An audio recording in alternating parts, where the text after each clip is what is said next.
প্ৰথম কথা 750 কংগ্ৰেছৰ আবেদন আহিছে।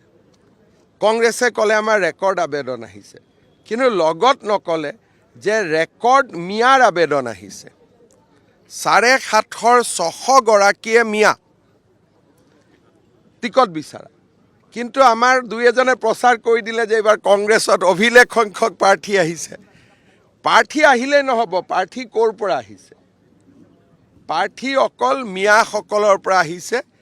120খন নে 130খন আমাৰ হিন্দু মানুহৰ, বাকী গোটেইবিলাক মিয়াৰ আবেদন।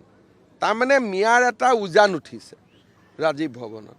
আৰু লাষ্টৰ দিনাখনো আপোনালোকে দেখিছে তমৰীয়াৰ পৰা কি ধৰণে আপোনাৰ মিয়া উঠি আহি ৰাজীৱ ভৱনত নামাংকন পত্ৰ বা নমিনেশ্যনৰ হেৰি দিছিলে, আপোনাৰ তেওঁলোকে এপ্লিকেশ্যন দিছিলে।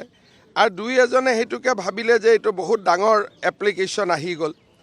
তাৰপিছত যোৱাকালি ৰঙিয়াত এখন মিটিং হৈছিলে।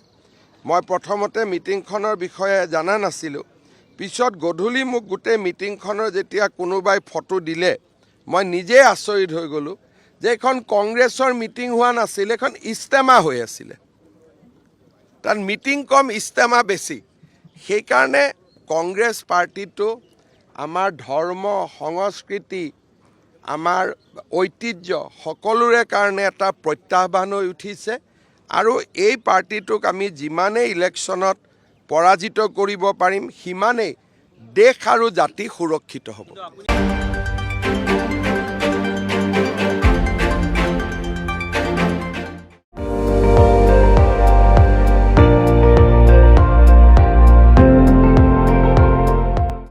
আপুনি চাই আছে ND24, সৰ্বশ্ৰেষ্ঠ নহয় সৰ্বোত্তমৰ দৌৰ।